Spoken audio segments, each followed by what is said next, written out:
So this video is kind of about something that I didn't realize until I started actually playing AVP tournaments and then making it further into the tournament.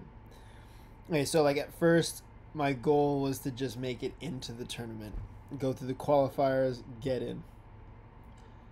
And then once I got in, it's like, okay, like let's try to win as many games as possible. First tournament won 2 games. The first 2 games were fairly easy, not like most difficult games. Still like able to lose. It's not like a piece of cake, but it's definitely better than the qualifiers, but not too far off, right? But then after you win 2 games, the next matches get significantly harder, and that's something I never realized until I started playing in it. And then playing in multiple tournaments, I start seeing the same pattern of like, okay, once you win 2 games, the competition starts to get a lot tougher. Because 2 games, that's about half of the players, right? So if you win 2 matches, you finish 9th if it's a 16-team tournament. So the tough part about that is, because I want to play the best players I can possibly play, but the tough part is you're playing in the qualifier, and it's a different type of game than you see later, right? So qualifier game, you can get away with a lot, right? So I can swing at almost anything, and I'll get away with most of it. And then first few rounds of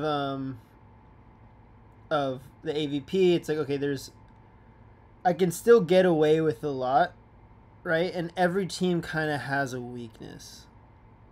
So then I can expose that weakness, and I can still get away with like maybe not hitting the best shot, or yeah, maybe I make the wrong decision, but then it's still like a decently good shot and they don't get it. But once you get to the higher levels, they're making sure you make the best shots. They're making sure you're getting good passes. They're serving way tougher. The level jumps so much.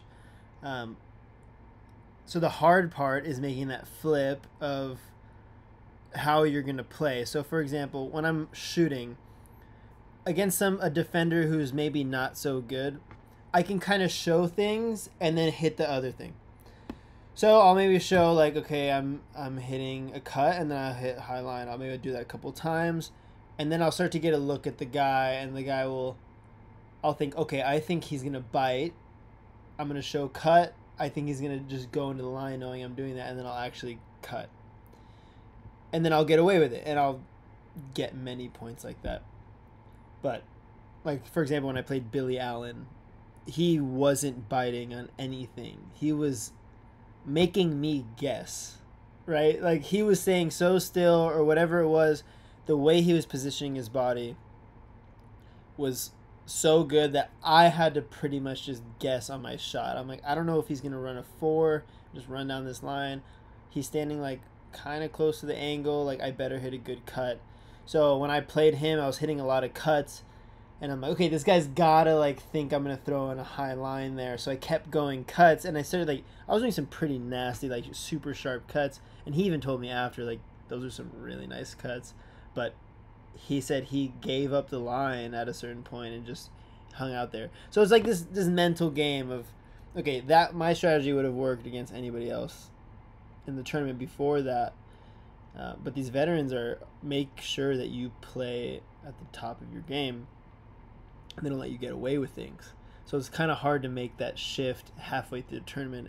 Each game you play, your style needs to change and needs to adapt. So that's something that I never realized, and I don't think most people realize until they start playing in these tournaments.